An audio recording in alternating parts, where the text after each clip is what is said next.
예, 자바의 개요에 대해서 먼저 말씀을 드릴 텐데요. 먼저 컴퓨터의 구조에 대해서 우리가 좀 이해를 할 필요가 있습니다. 컴퓨터는 크게 하드웨어와 소프트웨어로 구분이 되는데요. 하드웨어에는 중앙처리 장치, 주로 이제 계산을 담당하는 장치가 되겠죠. 기억 장치에는 메모리에다가 저장을 하는 겁니다. 주기억 장치가 있고 보조기억 장치가 있고요. 또 입출력 장치, 뭐 키보드 같은 게 입력 장치가 되겠고, 출력이 모니터가 되겠죠. 그리고 소프트웨어에는 이제 시스템 소프트웨어와 응용 소프트웨어가 있습니다. 자, 그리고 우리가 이제 프로그래밍 언어를 지금 배우고 있는데요. 프로그래밍 언어는 컴퓨터와 이제 프로그래머 간에 서로 이제 의사소통을 하는 거죠. 프로그래밍 언어가 많은 언어들이 있는데요. 그 중에서 몇 가지만 대표적인 것만 좀 보면요. 1972년도에 C 언어가 발표가 됐습니다. 이거는 이제 보겠지만 함수가 위주가 된 언어가 되겠고요. 이게 83년도에 가면 C++라고 해서 같은 이제 미국의 벨 연구소에서 발표가 됐는데, 이거는 객체지향적인 언어라고 합니다. 약간 좀 클래스라는 기능이 추가된 클래스 중심이 되겠고요. 그 다음에 1991년도에 가면 파이썬 언어가 발표가 됩니다. 파이썬이 상당히 오래됐죠. 네. 데이터 분석할 때 우리가 파이썬을 많이 쓰게 될 텐데, 파이썬 언어가 이때 발표가 됐고, 자바가 그 뒤에 발표가 됐어요. 근데 파이썬 사실 별로 유명하지 않았잖아요. 그 전까지는, 데이터 분석이 뜨기 전까지는. 근데 자바는 1995년도에 미국의 선 마이크로 시스템즈라는 회사에서 발표를 했고, 2009년에 오라클에서 인수를 했어요. 지금은 오라클의 브랜드입니다. 오라클에서 뭐 여러가지 많이 지금 가지고 있죠. MySQL도 오라클 브랜드입니다. 2002년도에는 마이크로소프트사에서 C샵이라는 언어를 발표했고요. 그 외에도 많은 언어들이 있습니다. 자, 이제 여기서 컴파일러라는 걸 좀 봐야 되는데, 우리가 코드 작성을 하게 되면요, 코드를 컴퓨터가 이해할 수 있는 명령어로 바꿔서 돌려야 됩니다. 그 프로그램을 컴파일러라고 부르고요. 우리가 작성한 소스 코드를 해석해서 컴퓨터가 이해할 수 있는 말로 바꿔서 돌리는 것이죠. 예, 자바 프로그램은 자바 SDK라고 해서 이제 자바 개발 도구, 여기에 보면 SE가 있고 EE가 있는데 표준 개발 도구고, 이 엔터프라이즈 에디션은 서버용 프로그램을 개발하는 기술입니다. 그래서 지금은 우리는 자바 SE를 설치를 하려고 하고요. 네. 그래서 자바 실습에 필요한 여러 작업들을, 만약에 이제 컴퓨터를 다 이제 우리가 초기화시키고 처음부터 한다면 데이터를 다 백업하고 또 IP 주소 같은 걸 잘 메모를 해야 되고요.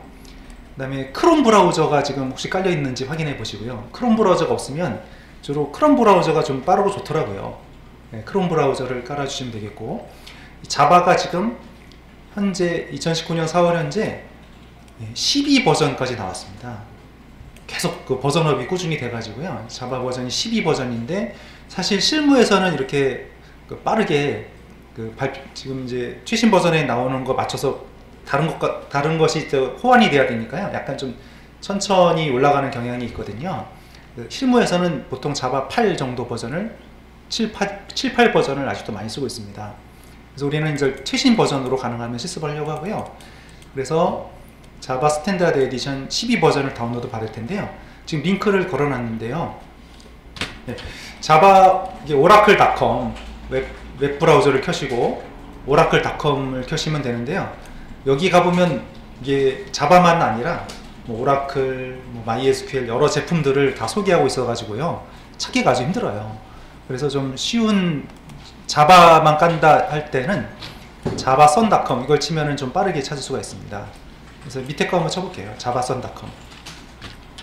네, 그래서 웹 브라우저를 켜시고요. 근데 javasun.com 쳤는데 java.sun.com 쳤는데 오라클.com으로 가죠. 네, 그렇게 링크를 해놨습니다. 네, 그래서 여기서 이 오른쪽에 보시면 탑 다운로드가 보일 거고요. 자바 SE, 자바 SE를 누르시겠습니다.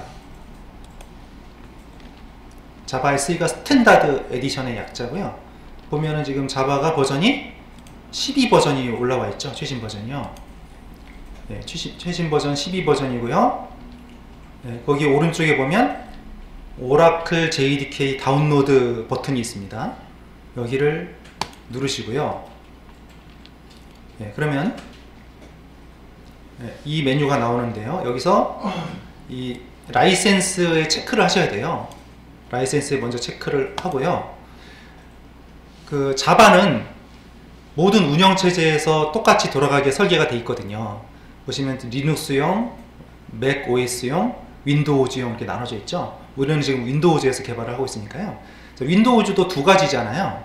지금 BIN 확장자가 EXE가 있고 집이 있는데 EXE로 할게요. 자동으로 설치되는 버전이요. 여기 JDK 12 윈도우즈 X64. 이게 컴퓨터 그 비트가 32비트가 있고 64비트가 있잖아요. 근데 요즘에 대부분 다 64비트더라고요. 32비트가 거의 요즘에 안 나오더라고요. 그래서 아예 지금 최신 버전은 64비트용만 나오고 있어요. 64비트 이거를 클릭을 해서 다운로드 하겠습니다. 자바 그 몇 가지 용어를 좀 보시면 JRE라는 게 있습니다. JRE는 자바를 실행할 수 있는 환경을 말하고요. 지금 우리가 받고 있는 프로그램이 JDK입니다. 자바 개발 도구요. 이 자바 개발 도구 안에는 자바 실행 환경이 포함되어 있어요. 그러니까 실행 파일이고 이거는 자바 컴파일까지 할 수 있는 프로그램이 들어있고요. 자바 가상 머신이라는 게 있습니다. 말 그대로 가상 머신이니까 실제 기계가 아니고요. 그 컴퓨터 안에 내장되어 있는 자바를 돌릴 수 있는 프로그램을 자바 가상 머신이라고 합니다.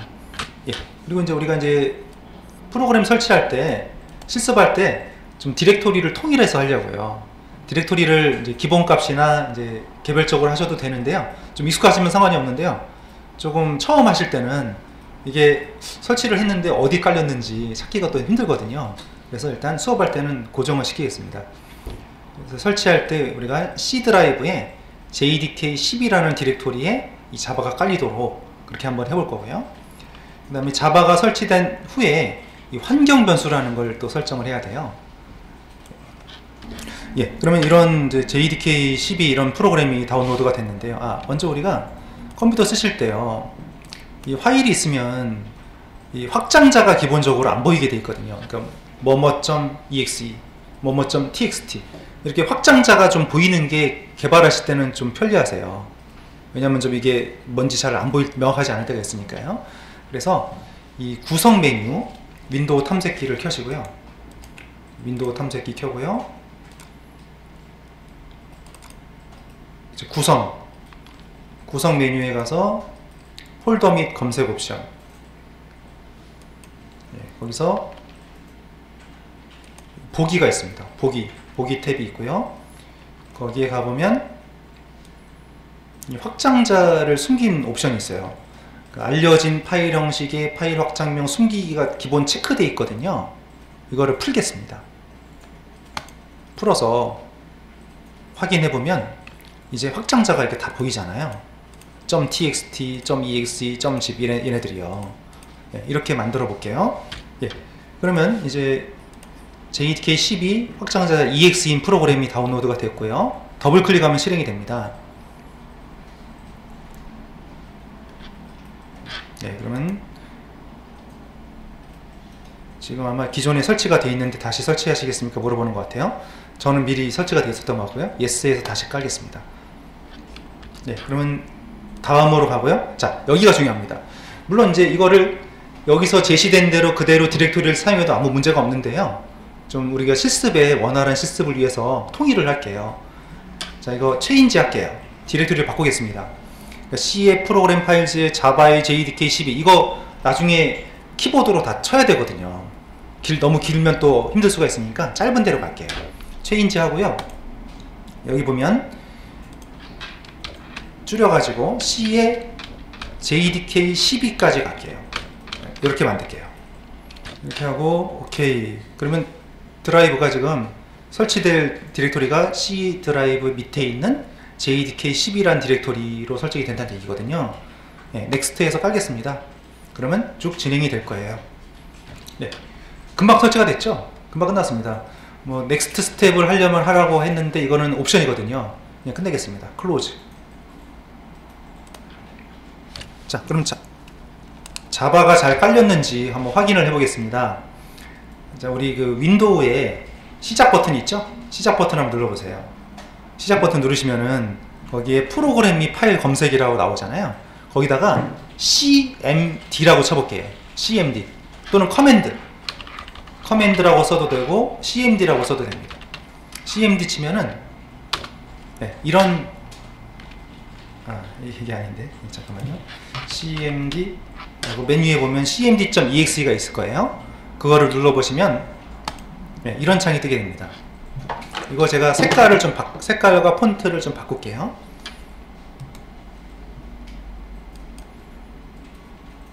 색상을 좀 바꾸겠습니다. 화면 배경을 흰색으로 하고 이건 그냥 보셔도 돼요. 그냥 네, 이렇게 하고 레이아웃을 좀 크게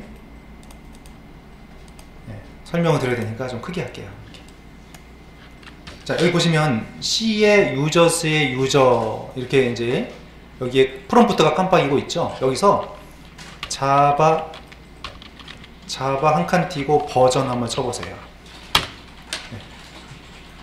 자바 프로그램의 버전을 확인해 보려고 했는데 이런 에러가 됩니다. 자, 그러면 이거를 원래 어떻게 해야 되냐면 이렇게 하셔야 돼요.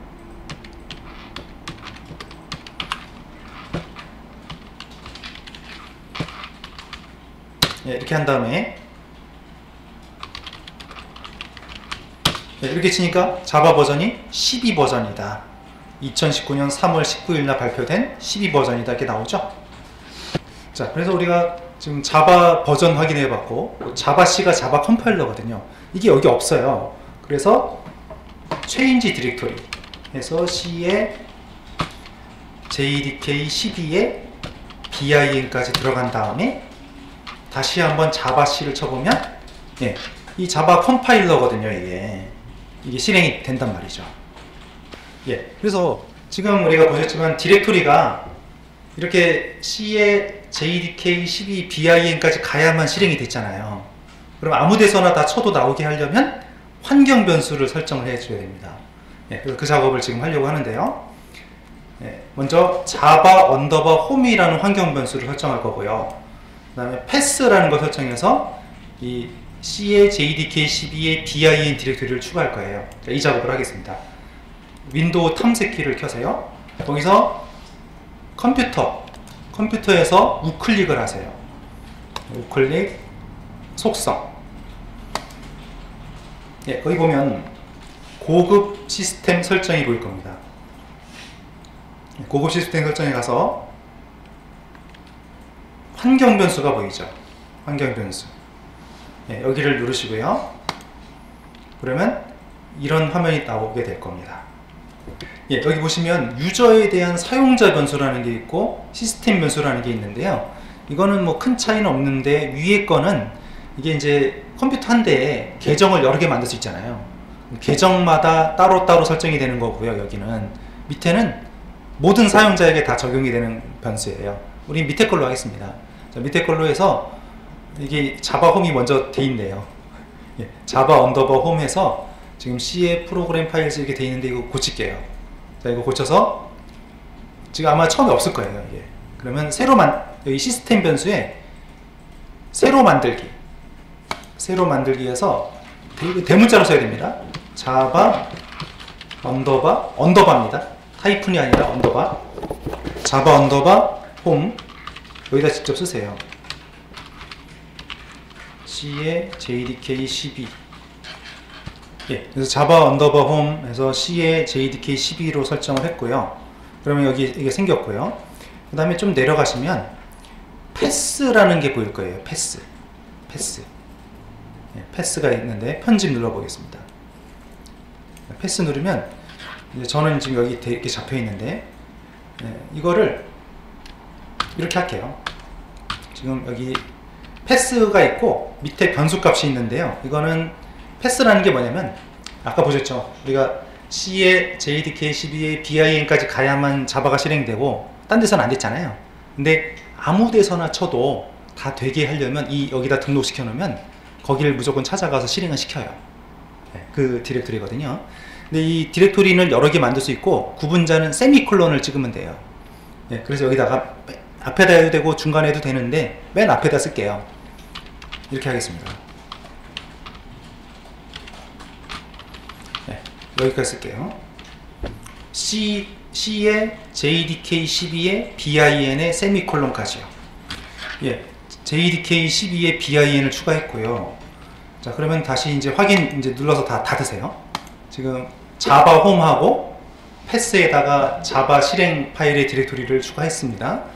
자, 그러면 이제 다시 CMD를 껐다 켜야 돼요. 왜냐면 지금 CMD가 떠 있는데 환경 변수를 바꿨다고 해서 적용이 되는 게 아니고요. 닫았다 다시 열어야 적용되거든요. 자, 이제 닫았다 다시 열게요. CMD를 다시, 자, 여기서 지금 디렉토리가 다르죠? 여기가 기본 디렉토리인데 자바 C 한번 쳐볼게요. 네, 바로 실행이 되죠? 아까는 체인지 디렉토리에서 갔는데 이제는 바로 되지 않습니까? 왜 그러냐면 패스를 걸어놨기 때문에 그런 거죠. 자, 그러면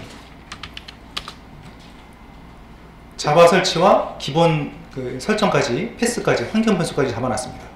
네, 그 다음에 자바 도움말이라고 해서 자바 API라고 해요. 여기는 한번 참조만 하시면 되겠습니다. 자, 이 주소를 한번 가보겠습니다. 우리 이제 그 자바 홈페이지에서 자바 SE였죠. SE 아까 들어가 보고요. 다시 들어가면 오른쪽에 보면은 자바 리소시스에 보면 자바 API가 있습니다. API라는 게 그 자바 프로그램에 필요한 어떤 명령어들이 있는지 명령어에 대한 설명서라고 보시면 돼요. 여기를 눌러보면은 버전별로, 자바 버전별로 스탠다드 에디션, 엔터프라이즈 에디션에 대한 설명이 나와 있는데 API 스펙에 돼 있죠. 나와 있죠. 근데 지금 버전이 12까지 올라와 있잖아요. 근데 9까지밖에 설명서가 없어요. 아직 그 개발 중인 것 같아요. 작업 중인 것 같아요. 워낙 방대해서요. 그래서 자바 SE 9를 눌러보시면 이 주소가 아까 제가 적어드린 주소예요. 이 주소예요. 그래서 여기 보면 물론 이제 영문으로 돼 있죠. 자, 여기서 프레임즈 한번 눌러보고 그 화면이 이제 세 가지로 나눠지게 됩니다. 그래서 이제 왼쪽에 보면 여기 모듈이라는 거하고 패키지라는 게 보일 거고요. 그 다음에 그 밑에 보면 이제 클래스들, 이제 세부 클래스가 있고 설명이 나오고 그렇습니다. 이따가 이제 명령어 나올 때 다시 한번 이거를 보여드릴게요. 화면만, 주소만 일단 열어보시기 바랍니다. 자, 그러면 우선 이 이클립스라는 프로그램으로 보통 자바를 많이 개발을 하는데요. 이걸 깔기에 앞서서 그냥 우리가 한번 고생을 좀 해보겠습니다. 메모장에서 한번 그냥 작업을 하고 한번 해볼게요. 자, 그래서 컴퓨터에서 이 프로그램 및 파일 검색에서 메모장을 한번 쳐보세요. 메모장. 네, 메모장. 자, 메모장 치면 이렇게 지금 나오지 않습니까? 자, 여기다가 제가 지금 쓰는 코드를 한번 그대로 따라서 한번 써보시겠습니다. 자, 자바 코드를 작성했습니다. 그럼 D 드라이브에 가보시면은, D 드라이브의 워크에 가보시면은 test.java라는 파일이 보이시죠? 예, 그러면 이제 아까 CMD로 가세요. 자, CMD. 여기서 직접 한번 우리가 컴파일을 하고 실행을 해보려고 합니다. 자, 지금 디렉토리가 뭐로 잡혀 있습니까?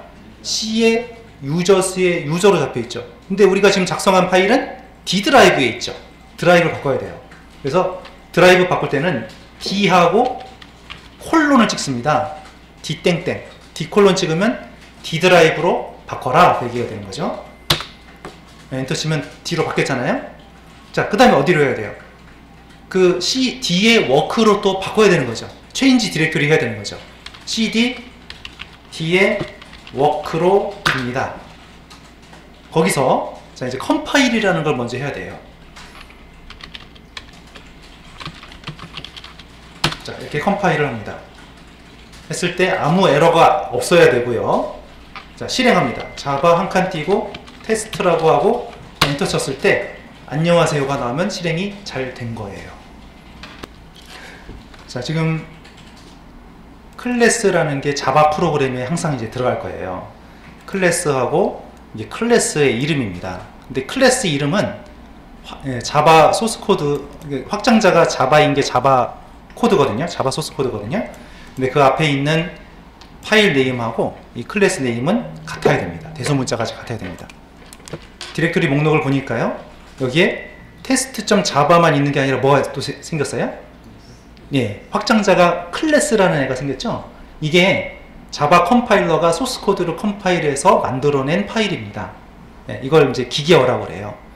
예, 그래서 이 test.java를 우리가, 이건 개발자가 만든 거를 번역해서 컴퓨터가 이해할 수 있는 말로 바꾼 거죠. 클래스로 바꿔가지고 이거를 돌린 겁니다. 예, 이클립스에 다운로드 눌러서, 예, 그럼 거기서 지금 이거 최신 버전이 현재 2019-03 버전이에요. 이 버전인데요. 이거 그냥 누르지 마시고요. 이거는 기본 프로그램밖에 안 깔려요. 이걸 누르면. 그래서 이거 말고 그 밑에 보면 다운로드 패키지스라는 링크가 있으니까 여기 누를게요. 다운로드 패키지스요. 눌러서, 네, 그러면 이클립스 좀 나오는데 이거를 받아야 돼요. 지금 이클립스 IDE for Enterprise Java Developer. 우리는 아까 그냥 받으면 이걸 받는 거예요. 이거는 기본 자바밖에 안 깔려 있고요. 엔터프라이즈 자바를 받겠습니다. 자, 이건데 이 오른쪽에 보면 윈도우용, 맥킨토시용, 리눅스용 있잖아요. 윈도우즈 64비트를 누르면 돼요. 윈도우즈 64비트 누르면 다운로드가 진행이 됩니다. 자, 거기서 왔으면 이거 다운로드 버튼 누르면 바로 다운로드가 진행이 돼요. 다운로드. 예, 이클립스 프로그램을 확장자가 집인 파일을 받았고 압축을 풀겠습니다. 자, 그래서 지금 이클립스 설치를 했는데, 지금 우리가 설치한 버전은 엔터프라이즈 자바 디벨로퍼 버전을 깔았습니다. 근데 아까 우리 자바 버전은 12였죠. 11을 깔았죠. 근데 이게 이클립스 프로그램은요 11까지 밖에 지원을 안 해요. 그러니까 우리가 어차피 12를 깔았지만 12의 기능을 이클립스에서 아직 다 지원을 못하고 있습니다. 그러니까 이게 IT 좀 그렇습니다. 뭔가 좀 버전업이 되면 다른 프로그램들이 같이 발전을 해야 되는 거잖아요. 네, 그때까지 좀 기다렸다가 올리는 편이에요. 네, 그래서 이클립스에서는 자바 11까지만 사용하기 때문에 지금 우리가 설치를 하더라도 11까지 기능밖에 사용 못하는 거죠. 자, 그러면 압축을 풀어서 우리 가능하면 D 드라이브를 할게요. 지금 왜냐하면 지금 데이터 관리 때문에 D 드라이브에 이클립스라는 디렉토리로 옮기도록 하겠습니다. 그럼 압축을 이제 해제하셨으면 그 안에 들어가 보면 이클립스라는 디렉토리가 보일 거예요. 그거를 그대로 옮겨서 D 드라이브로 붙여 놓겠습니다. 예, 그럼 D 드라이브에 이클립스 디렉토리로 옮겼고 그 안에 들어가 보면 eclipse.exe라는 파일이 있습니다. 예, 이클립스는 설치하는 게 아니기 때문에 이렇게 압축만 풀어서 실행 가능한 프로그램이에요. 그리고 컴퓨터 한 대에 이클립스 여러 개를 만들어도 상관없어요. 네. 자, D 드라이브에 이클립스 디렉토리 안에 eclipse.exe를 더블 클릭해서 실행하겠습니다. 실행. 자, 그럼 여기가 나오는데 처음에 실행했을 때 워크스페이스라는 걸 물어봅니다. 자, 이 워크스페이스도 참 중요한데요. 내가 작업한 코드를 어디다 저장할 것이냐 그 얘기죠. 이거 모르면 나중에 가져갈 때 힘드시잖아요. 이것도 통일할게요. 예, D 드라이브의 워크 디렉토리로 할게요. D 드라이브의 워크 아까 만드셨잖아요. 그래서 여기 브라우저에서 D 드라이브의 워크로 하겠습니다. 폴더 선택. 예, D의 워크. 런치 누르면 이제 실행이 됩니다. 예, 처음에 보면 이렇게 자바, 이클립스 자바 2가 나오게 되고요. 환영 메시지가 나왔죠. 닫으세요. 그러면 창이 지금 이렇게 열려 있는데, 자, 여기서 처음에 보시면 화면이 지금 프로젝트 익스플로러라는 화면이 있는데요. 그리고 오른쪽에 보시죠. 오른쪽에 보시면 여기가 이제 개발하는 그 프로그램 종류에 따라서 화면을 보여주는데요. 지금 이건 자바 엔터프라이즈, 그러니까 자바 웹 프로그램용으로 화면이 배정돼 있어요. 그래서 오른쪽에 보시면 여기 오른쪽에 자바 2라고 써 있죠. 그 왼쪽에 보면 단추가 있습니다. 오픈 퍼스펙티브라는 단추가 있는데요. 거기를 눌러 보시고요.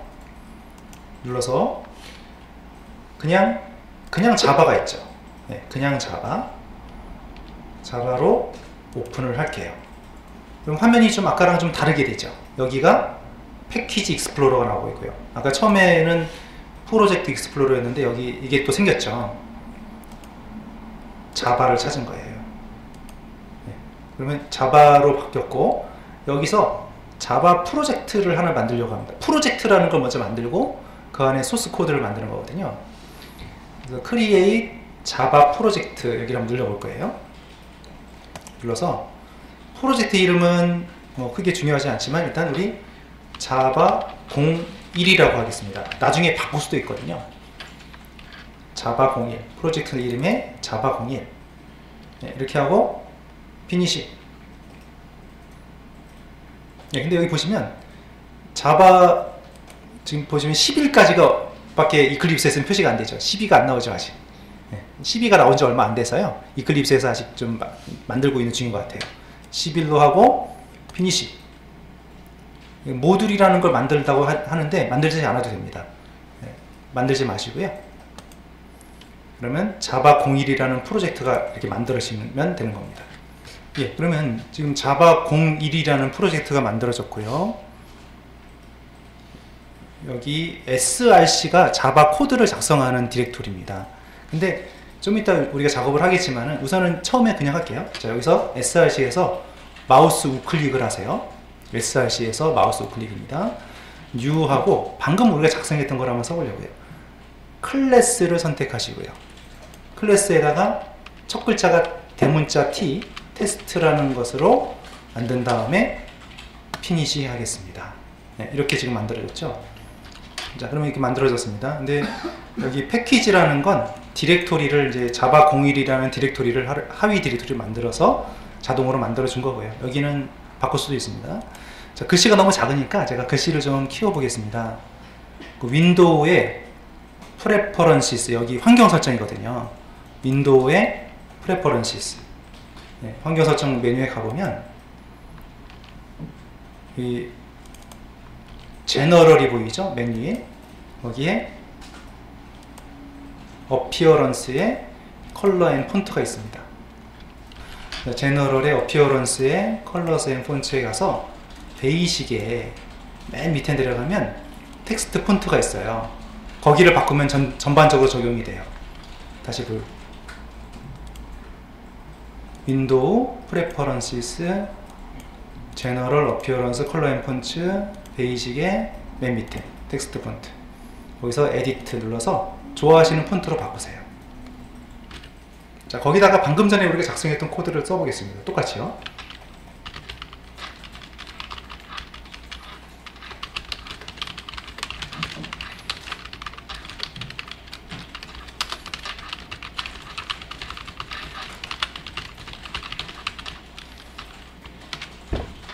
다 작성하신 후에 실행할 때는 컨트롤 키랑 F11 이런 걸 단축키라고 하는데요. 단축키를 외워놓으시면 좋습니다. 컨트롤 키랑 F11을 같이 누릅니다. 그러면 네, 이렇게 실행 화면이 나오게 되죠. 또는 이 위에 보면 네, 이게 지금 런입니다. 아이콘, 런 아이콘 눌러도 동일하고요. 예, 그래서 먼저 아까 했던 거랑 동일한 코드고요. 클래스 이름, 예, public static void main 이게 들어갔고요. 항상 이거는 거의 매번 들어간다고 생각하시면 됩니다. 프로그램을 돌리려면 이거를 이제 메서드, 함수 이렇게 얘기하는데요. 이게 항상 있어야 되고 여기가 먼저 시작이 되는 거예요. 여기서 근데 아까랑 좀 다른 점이 좀 보이죠? 예를 들면 시스템하고 좀 찍으면 뭐가 밑으로 쭉 나오죠? 예, 이게 코딩할 때 좀 쉬워요. 아무래도 이게 힌트를 많이 주니까요. 아웃하고 좀 찍어보니까 또 뭐가 쭉 나오죠? 프린트 치니까 이게 비슷한 말들이 나오잖아요. 예. 여기다가 이제 내용을 쓴 겁니다. 자, 이렇게 아무것도 그때 끝에다가 세미콜론 안 찍게 되면 에러거든요. 이거 X가 표시가 되어 있죠? 실행 안 돼요. 네. 신텍스 에러 이렇게 나오죠? 문법이 잘못됐다. 세미콜론을 찍으세요. 그런 뜻입니다.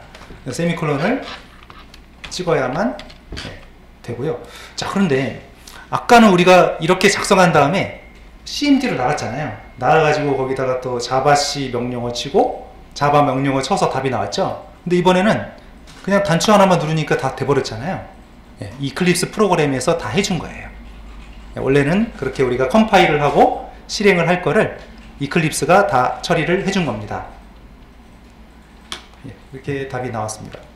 자, 그 다음에 우리가 좀 중요한 게 있습니다. 우리가 앞으로 작업을 할 때 이 자바 프로그램을, 파이썬도 마찬가지고 자바도 마찬가지인데요, 한글이 잘 깨집니다. 왜냐하면 이게 그 프로그램을 만든 나라가 미국이죠. 미국에서 주로 만들었으니까 컴퓨터를. 근데 그거를 전 세계 국가 언어에 맞추다 보니까 안 맞는 부분이 많이 있어요. 우린 한글 잘 깨져요. 그래서 한글이 잘 안 깨지는 방법 중에 하나가 그 인코딩이라는 걸 바꿔줘야 되거든요. 자, 우리 이클립스의 기본 인코딩을 좀 바꿔보려고 합니다. 자, 여기 보시면 메뉴에 보면 제너럴의 워크스페이스에 텍스트 파일 인코딩이라는 게 있어요. 윈도우의 프레퍼런스, 여기서 제너럴의 맨 밑에 보면 워크스페이스가 있고요, 거기에 텍스트 파일 인코딩 이 부분이요. 자, 인코딩이, 텍스트 파일 인코딩이 뭐라고 되어 있냐면 MS949, MS가 마이크로소프트거든요. 마이크로소프트에서 윈도우를 만들었으니까요, 그 마이크로소프트사에서 그 언어별로 코드를 만들어 놨어요. 근데 한국어는 949번으로 만들어 놨어요. 949 한국어입니다. 근데 자, 한국어가 MS949라는 인코딩이 완성형이라는 한글이거든요. 이거는 한글 한자가 2바이트로 저장이 돼요. 영문자 2글자 저장할 수 있는 게 2바이트거든요. 근데 이게 한글이 잘 깨집니다. 그래서 UTF-8이라는 걸로 바꾸려고 하는데, 이거는 조합형이라고 해서요, 한글에 보면 초성, 중성, 동성이 있죠. 이거를 세 글자로 만드는 거죠. 3바이트로 만들어서 저장시키는 방식이에요. 네, 그래서 영문은 물론 한 글자지만 한글은 3바이트로 저장이 돼요, 한 글자가. 그래서 이걸로 해놓으면 한글이 잘 안 깨집니다. 이게 표준입니다. 개발할 때 표준이에요. 그래서 여기를 아더 누르고 UTF-8로 바꿔주세요. 아더의 UTF-8. 예, 그 다음에 또 있습니다. 일단 어플라이 하시고요. 제너럴 에디터즈의 텍스트 에디터의 스펠링의 인코딩. 예, 좀 깊죠. 제너럴 에디터, 텍스트 에디터, 스펠링의, 여기도 보면 인코딩이 보이죠. 여기도 MS949로 잡혀 있는데 UTF-8로 바꿔야 돼요. 적용. 자, 그렇게 했더니요, 이제 됐습니다. 설정 끝났습니다. 자, 가보니까 어때요? 한글이 깨져버렸죠, 다. 자, 왜 깨졌냐면 아까 처음에 한글이 MS949였어요. 기본 설정이요. 그거를 UTF-8이라는 걸로 바꾸니까 형식이 틀려버리니까 깨져버렸어요. 근데 그러니까 그래서 처음부터 UTF-8로 맞춰놓고 실습을 했으면 더 좋았을 텐데요, 제가 빠뜨렸습니다. 네. 자, 그러면 이제 이거를 얘를 갖다가 다시 이제 일단은 지금은 깨진 거기 때문에 파일을 개별적으로 바꿀 수 있어요. 예를 들면 test.java에서 우클릭하고 프로퍼티즈에서 인코딩이 지금 UTF로 돼 있잖아요. 그거를 다시 MS949로 바꾸면, MS949가 없어요. 써야 돼요. MS949 어플라이 하고 해보면 또 잘 나와요. 예, 그래서 퍼블릭 클래스 헬로우라는 이름의 클래스를 만들고요. 이 클래스 이름이고요. 프로그램이 여기서 중괄호 이게 시작이죠. 시작 끝. 코드 작성할 때요, 이게 들여쓰기가 참 중요합니다. 예를 들어서 이렇게 작성했잖아요. 근데 이게 처음에 작성하실 때는 이거 들여쓰기 할 여유가 사실 없어요. 근데 이렇게 쭉 작성할 때가 많거든요. 그러면 이게 과연 어디 코드를 닫으라는 건지 복잡하죠. 지금 여기 보면 여기서 열고 여기서 또 열었잖아요. 여기는 이 중괄호는 이거를 여기서 시작해서 여기 닫은 겁니다. 이거는 여기를 닫은 거고요. 그래서 만약에 이게 짝이 이렇게 안 맞으면은, 그러니까 여긴 닫았는데 여기는 안 닫을 수 있잖아요. 이렇게 하고 이제 컴파일을 해보면, 이게 그 커맨드에서는 화살표 위아래 화살표 누르면 입력했던 명령어가 살아있어요. 업다운 누르면 앞에 입력했던 게 살아있습니다. 치면은 자, 좀 에러가 있죠. 자, 에러가 어디 있냐면 네 번째 줄에 에러가 있답니다. 이 괄호를 안 닫았다는 거죠. 그럼 괄호를 닫아야 되는 거죠. 그래서 좀 어려우시더라도 이렇게 들여쓰기는 탭을 누르거나 스페이스 누르면 돼요. 이런 식으로 들여쓰기를 해주면 좋고요. 여기는 여기 이 범위구나. 그 다음에 클래스는 여기서 시작해서 여기서 끝났구나. 이렇게 알 수 있고요. 자, 세미콜론을 빠뜨렸어요, 모르고. 그러면 또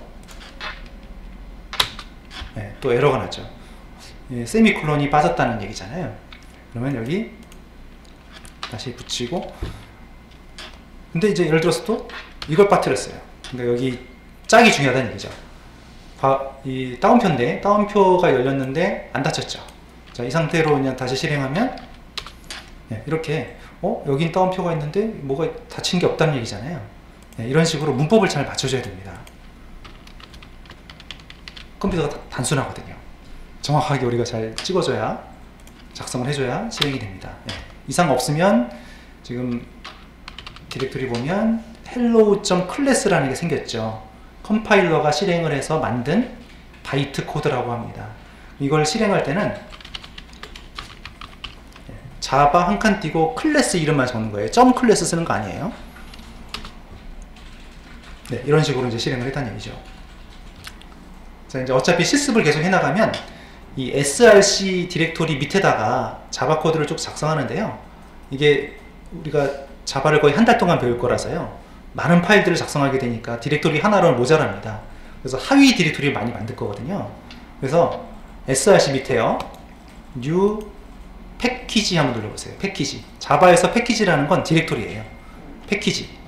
자, 패키지 누르고 ch01이라고 할게요. ch01 챕터 1. ch01 눌렀습니다.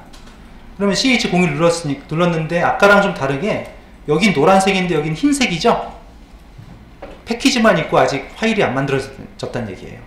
그래서 ch01에다가 new 클래스 해서 hello 써보세요. hello 쓰고 나서 그러면 여기까지 만들어지죠. 그러면 패키지 ch01이라는 얘기는 뭐냐면 이 클래스를 ch01이라는 디렉토리에다 저장하겠다 이런 뜻입니다.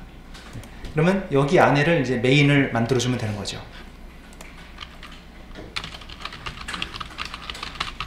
메인을 먼저 만들어줘야 됩니다.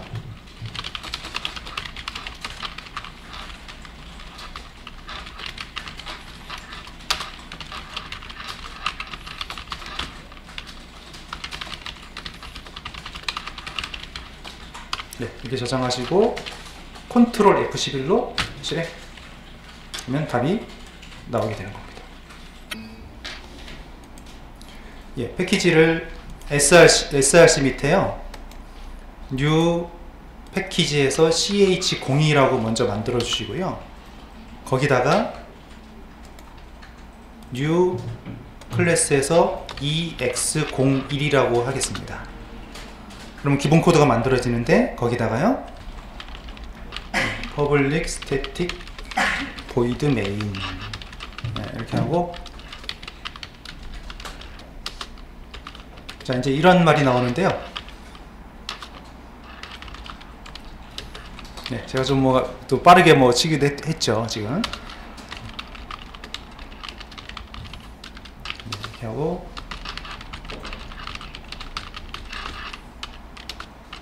자 이제 프로그램을 짤 때요 우리가 값을 저장을 하고 저장된 것을 불러다가 출력시키기도 하고 입력하기도 하고 합니다. 근데 이렇게 int라는 말이 나왔는데 이게 뭐냐면 정수형이라고 그래요. 정수형, 인티저의 약자예요. 정수 a. 그러면 이 정수형 변수 a라는 것을 하나 만들고 거기다가 값을 100이라는 값을 집어넣으라는 뜻입니다. 그리고 그거는 그 A에 저장된 값을 출력을 한 거고요. 여기는 스트링 변수 B라는 스트링 변수에다가 hello라는 문자열을 연결시켜서 출력을 시킨 겁니다. 이렇게 지금 나오고 있거든요. 그래서 정수형 변수, int라는 건 정수를 저장하는 거죠. 이 슬래시 두 개는 주석이라고 했어요. 정수형 변수 A에 100을 대입해라.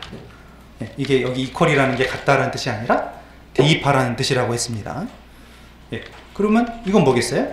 A라는 변수에 저장된 값을 꺼내라, 출력해라 이런 뜻이고요. 이거는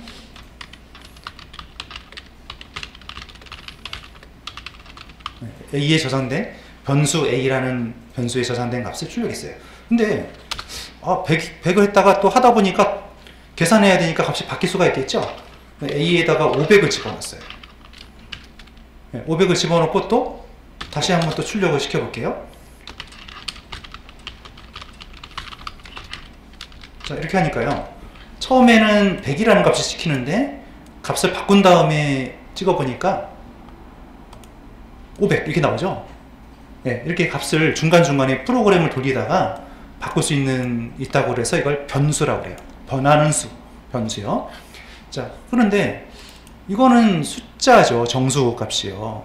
근데 나는 정수가 아니라 이렇게 문자열, 큰 따옴표라고 그래요. 이걸 하나짜리는 작은 따옴표, 2개짜리는 쌍따옴표인데 큰 따옴표라고 합니다. 문자열이라고 하죠. 그러면 좌변에 스트링이라고 해야 돼요. 여기다가 이렇게 쓰면 안 돼요. 그래서 여기는 이 B라는 변수는 숫자를 받을 수 있게 설계가 되어 있는데요, 갑자기 이상한 게 들어가니까 안 맞잖아요.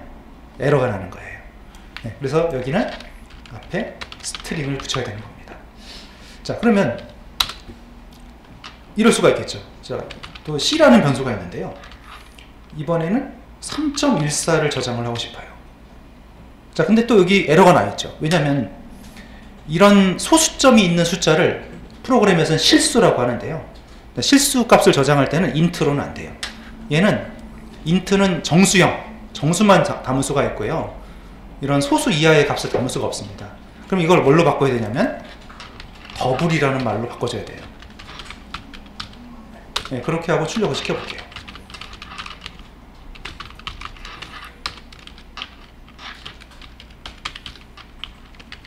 네, 그래서 잘 나오는 거를 볼 수가 있습니다. 이게 이클립스가 좋은 게 이렇게 창을 왔다 갔다 할 수 있어요. 내렸다가 또 뭐 오른쪽으로 갈 수도 있고 이렇습니다. 네, 그래서 배운 거는 지금 값을 우리가 프로그램을 돌리다가 값을 컴퓨터한테 저장시킬 때는요, 자료형과 변수명을 미리 지정해 줘야 된다는 얘기죠. 그냥 쓸 수는 없다는 얘기입니다. 자, 그런데요, 프로그램 짤 때 이제 실수할 수도 있는데 이런 거 볼게요. 내가 이제 이 100이라는 값이 있었는데 300으로 바꾸고 싶어요. 네. 자, 100이라는 값을 300이라는 값을 바꾸고 싶거든요. 이건 안 됩니다. 네. 지금 빨간색이 딱 그어져 있잖아요. 저런 이제 100이라는 숫자가 딱 정해져 있죠. 네. 저거는 바꿀 수가 없는 값이에요. 저런 거를 뭐라고 하냐면 상수라고 그래요. 상수. 자, 그럼 이렇게 좌변에 변수에는 값을 바꿀 수가 있는데 이렇게 값이 고정된 것들은 상수라고 하는데 못 바꿔요. 그럼 이 상태로 우리가 그냥 실행시키면 컴파일이 안 되는 거죠. 이거 문법에 오류가 있기 때문에, 에러가 있기 때문에 실행이 안 된단 말이에요. 이렇게 지금 이거 이상한데요? 왼쪽에 있는 그 변수에 할당이 안 되는데요? 이런 뜻이겠죠. 여기 14번 라인이 잘못됐대요. 여기가 틀렸답니다. 그래서 이런 경우는 고치고 실행을 해야 된다는 얘기죠. EX02라는 클래스, 자, CH02 패키지에서요, new 클래스 EX02, 네, 이렇게 만들고요, 거기다 코드를 작성하겠습니다. 자, 이번에 이제 김철수라는 문자열, 이걸 문자열이라고 합니다. 문자열, 스트링 문자열을 저장할 변수를 만들었어요. 문자열을 저장할 변수. 네, 문자열을 저장하는 변수를 만들었고, 이 변수에 저장된 값을 찍으라는 얘기죠. 그러면 실행시켜 보니까 이렇게 나오잖아요. 자, 그런데 여기다가 앞뒤에다가 당신의 이름은 누구누구입니다 이렇게 쓰고 싶어요. 그러면 이렇게 해서 하자는 거죠. 이름은, 네, 근데 이게 이제 하나의 스트링이거든요. 큰 따옴표를 치면은 스트링이라고 합니다. 문자열. 네, 거기다가 뒤에 또 뭐가 붙으면 에러가 나니까 이거를 연결시킬 때 뭘 쓰냐면 더하기를 씁니다. 더하기요. 그러면 당신의 이름은 더하기 이거, 여기에는 뭐가 들어있어요? 김철수란 말이 들어있죠. 그럼 당신의 이름은 김철수 이게 나오겠죠. 근데 뒤에다가도 뭔가를 써주고 싶어서요. 근데 이게 이제 더하기 하고 이렇게 하겠다는 얘기죠. 네, 근데 잘 안 한 줄이 안 보이시잖아요. 한 줄이 안 보이면 이걸 떨어뜨릴 수가 있어요. 괄호 친 다음에 큰 따옴표가 있는데 이렇게 제가 떨어뜨려 볼게요. 제가 두 줄로 적었지만 이거는 한 줄이나 마찬가지예요. 근데 아무 데서나 이렇게 떨어뜨리면 안 돼요. 예를 들어서 이런 데서 떨어뜨리면 안 돼요. 뭔가 좀 단어가 끝난 다음에 떨어뜨려야 된다는 얘기죠. 그래서 여기서 원래 이제 한 줄로 쓸 건데요. 제가 안 보여서 이거예요. 이거 이렇게 한 줄로 적으셔도 되고, 저처럼 중간에 이렇게 좀 잘 안 보이면 뒤가 잘리잖아요. 이런 식으로 하셔도 된다는 얘기죠. 그러면 이 앞에 거랑 이거랑 다 지금 세 개 다 문자열이거든요. 문자열을 붙일 때는 더하기다 그 얘기죠. 예, 이렇게 되는 겁니다. 예, 정수형 변수 int 정수형 변수 age에 20이라는 값을 집어넣습니다. 자, 이렇게 하고 그러면 당신의 이름은 몇 살, 이름은 뭐고 나이는 몇 살입니다. 이렇게 출력을 하고 싶어요. 그러면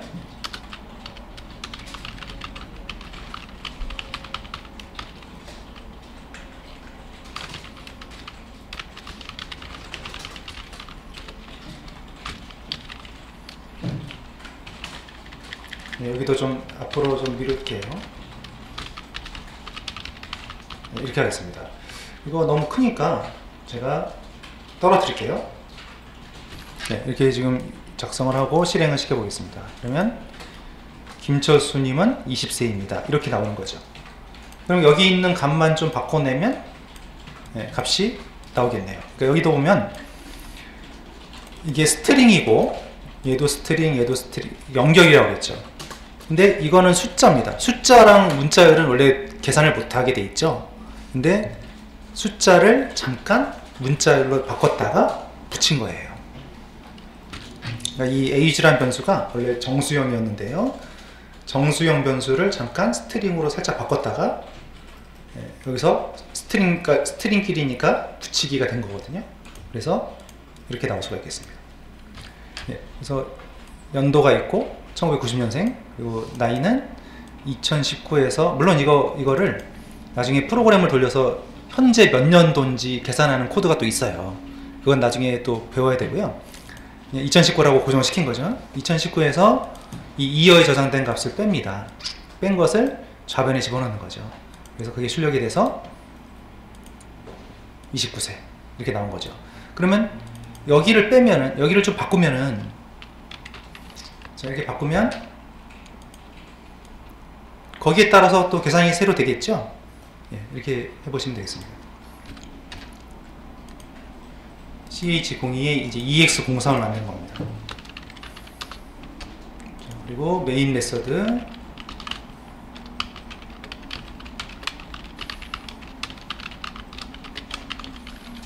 자, 이렇게 만들고요. 이제 방금 앞에서는요, 이렇게 출생 연도를 딱 고정시켰잖아요. 또 이름도 딱 고정시키고 했잖아요. 근데 이거를 프로그램 돌려서 사용자가 직접 키보드로 입력을 치게 하자는 거죠. 예, 그렇게 하려면 입력받는 명령어가 필요한데요. 여러 가지 방법이 있는데요. 여기서는 스캐너라는 방법을 사용해 보겠습니다.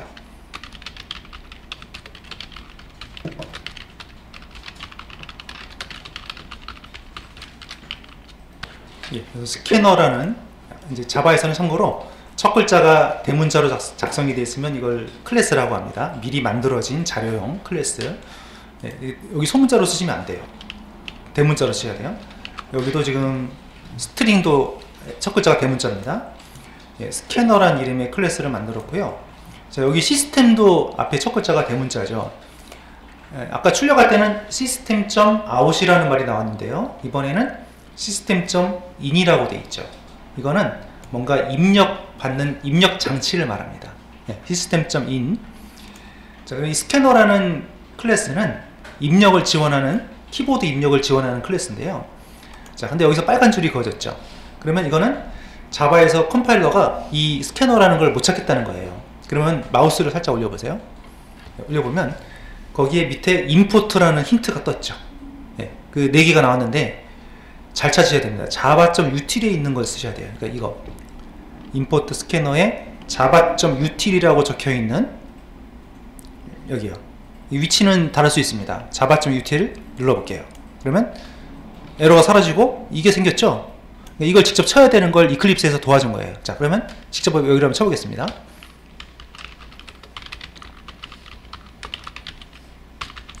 자, 이 라인을 쓰면은 여기가 에러가 없습니다. 자, 그러면 이 스캐너라는 걸 만들고요. 이거는 안내문이에요. 이름을 입력하세요. 이렇게 안내문 띄워놓고 여기가 이제 실제로 키보드에서 뭔가 입력을 받는 겁니다. 사용자가 키보드로 입력한 거를 받아서 넣어주는 거예요. 그 값을 찍어준 거고요. 그러면 실행을 하면 네, 이름 입력하세요 나오죠? 그럼 거기다가 이름을 뭔가 입력을 해요. 그리고 엔터를 치면 네, 그 값이 전달이 돼서 나오고 있습니다. 네, 그래서 스캐너라는 것을 만들어서 네, 여기서 스캐너의 기능 중에 next라는 이 점이 붙어 있으면 자바에서는요 점이 붙어 있으면 점 앞에 있는 게 좀 큰 분류가 되고요 점 뒤에 있는 게 좀 세부적인 것입니다. 그럼 여기서 예를 들어서 스캔하고 점을 한번 찍어 볼게요. 그러면 밑에 그 코드 힌트가 쭉 나오죠. 여기 있는 것 중에 하나 골라서 쓰란 얘기예요. 그러니까 원래는 우리가 다 쳐야 될 거를 이클립스에서 코딩을 도와주는 거죠. 그 중에 이제 next라는 이런 걸 이제 메서드 또는 함수 이렇게 부르는데요. 네, 이거를 지금 사용한 거고요. 이게 뭐냐면 사용자가 키보드로 입력한 것을 받아서 좌변에다 전달해주는 역할을 하는 겁니다. 네, 전달해서 들어가세요. 자, 그럼 나이도 한번 받아보죠. 자, 한번 또 안내문을 또 한번 띄워줘야 됩니다.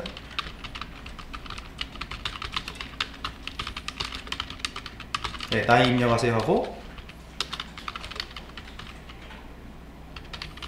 자, 이번엔 좀 다르죠. next int 이게 문자열을 받을 때랑 숫자를 받을 때랑 좀 다릅니다. 얘는 스트링을 입력받을 때 쓰는 함수고요. 함수라고 그래요. 메서드라고 그래요.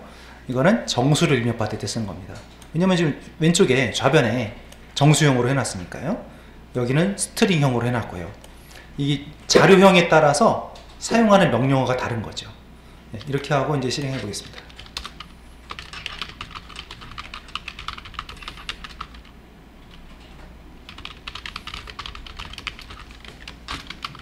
네, 이렇게 했어요. 그러면 다시 한번 돌려보면요. 처음에 이름 입력했고요. 나이 입력하니까 사용자가 입력한 값이 잘 나오고 있죠. 예, 우선 스캐너가 필요하고요. 네, system.in 네, 이렇게 하고 여기가 지금 스캐너라는 게 기본 패키지가 아니기 때문에 기본 패키지에 들어있는 클래스가 아니기 때문에 임포트를 해야 되는 거죠. 임포트를 할 때는 이게 어디 있는지 찾기 좀 처음에 어려우시죠? 자바 util에 스캐너 이렇게 쓰면은 해결이 되는데요. 이게 좀 외워서 치기가 어렵습니다. 그러면 이제 밑줄이 그어졌을 때 마우스 올리면은 힌트가 나오는데요. import 스캐너 java.util을 찾아서 클릭을 하는 거죠. 그럼 여기가 이제 해결이 되고요. 안내문 그냥 막바로 입력을 받으면 모르니까 안내문을 띄워줍니다. 이름을 입력하세요. 아, 그리고 우리가 입력받을 때 이 프린트 ln이 있고요. 프린트 ln이 있고 그냥 프린트가 있습니다. 프린트 ln은 출력하고 줄바꿈까지 다 하고요.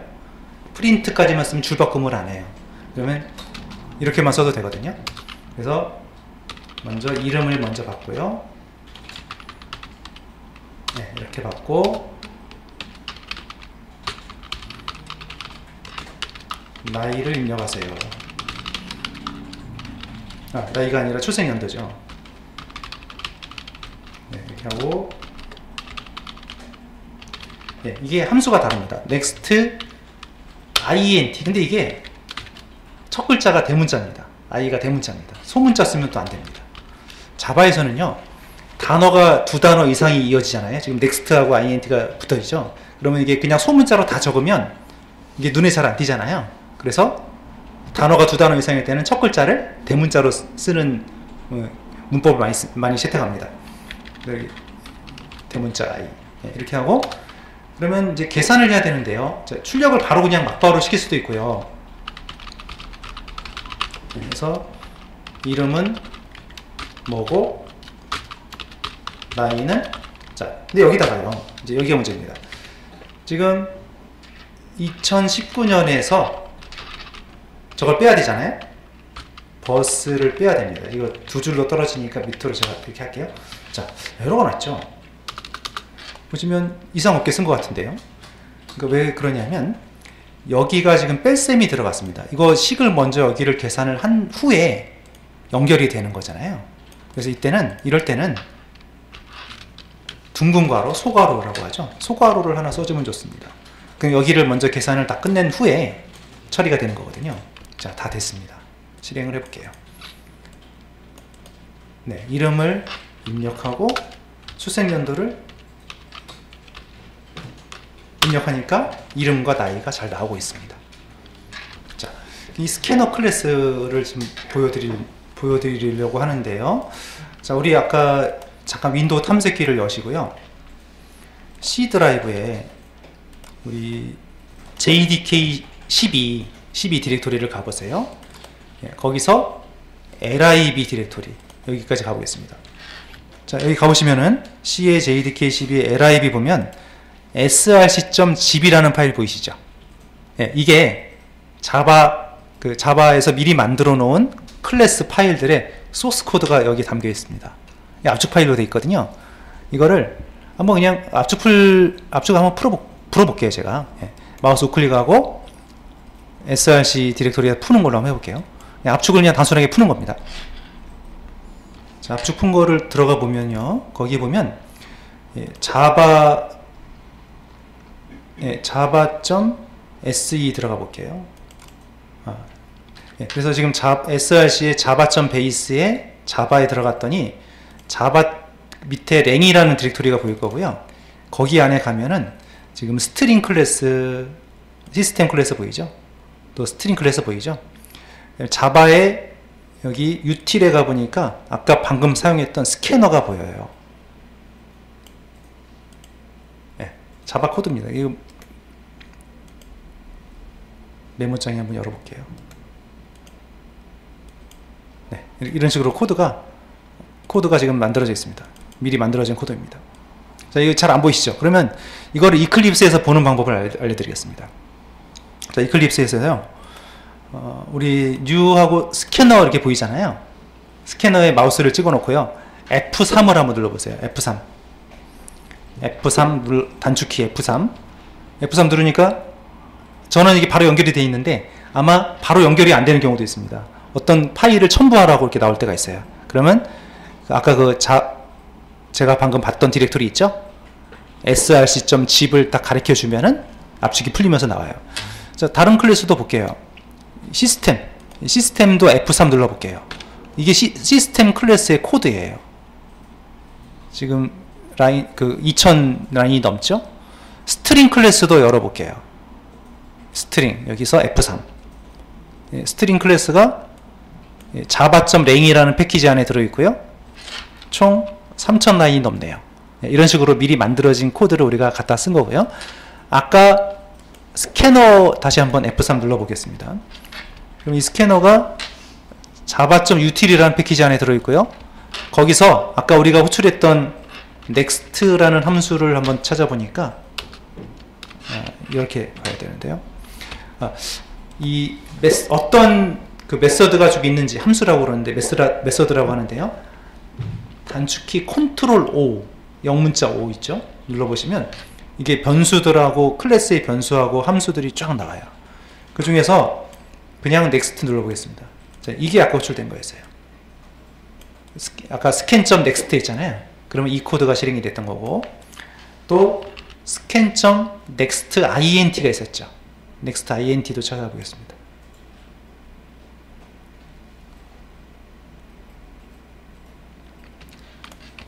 nextint.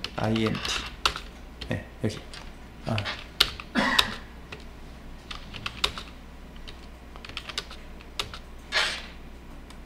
네, 여기 이게 호출됐습니다. 그러니까 next int라는 게 호출돼서 내부적으로 이제 또 실행이 돼가지고 숫자로 바꿔지는 처리가 됐던 거지요. 예, 뭐 이 안에 있는 코드를 뭐 탐색해 보셔가지고 해도 잘 너무 어려워서 너무 많은 코드가 섞여 있기 때문에 이거는 그냥 한번 여기 있다 이렇게 이 정도만 보시면 되고요. 여기 안에를 뭐 다 분석할 필요는 없을 것 같습니다.